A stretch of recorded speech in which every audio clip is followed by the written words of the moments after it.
এলাকায় এলাকায় রেডি করে রাখুন তৃণমূল কংগ্রেসের নেতাদের জন্য। কি রাখতে বলেছি? দড়ি আর গাছ রেডি করে রাখুন। কারণ কি?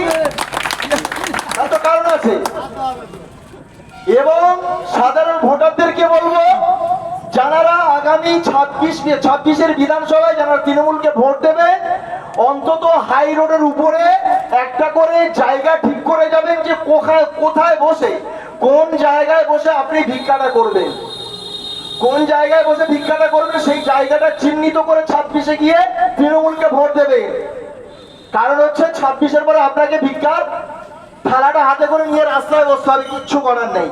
আর আপনাদের জন্য তো আমাদের বসতেই হবে। এখন যত চিল্লাই, শহরে আগুন লেগে গেছে, কারণ ঘরে বাদ যাবে না, সেই জন্য বলি বাঁচতে হবে।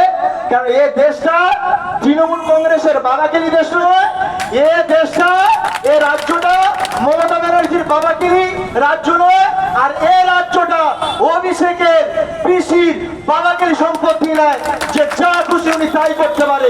এই জন্য আপনাদেরকে বলছি, ওরা নিজেরা বলেছে তৃণমূল কংগ্রেস আমরা চোর, আমরাই দেখিয়ে দিচ্ছি 26,000-এর মধ্যে কম বেশি 2,000-এর মতো অবৈধ চাকরি প্রার্থীকে আমরা খুঁজে বের করেছি।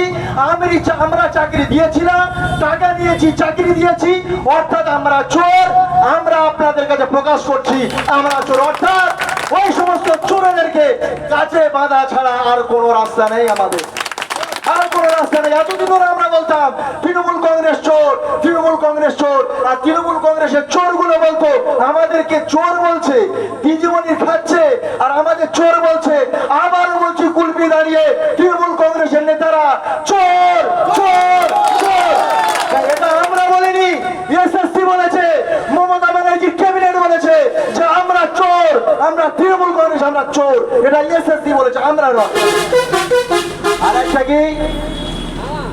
আর একটা কি চোর কেন হয়েছে? পাড়ায় পাড়ায় সমাধান আপনারা দেখেছেন। সিপিএম এর আমাদের পঞ্চায়েত হয়েছে, গ্রাম সভায় কি হয়েছে? গ্রাম সভা ডেকে বসে সেখান থেকে কাজের খতিয়ান তৈরি করে পঞ্চায়েতে জমা দেওয়া হতো, সেখান থেকে কাজগুলো নিয়ে এলাকায় উন্নয়ন হতো। এখন মমতা ব্যানার্জি এখন নতুন সিস্টেম করেছে যে পাড়ায় পাড়ায় সমাধান 10 লক্ষ টাকা কাজ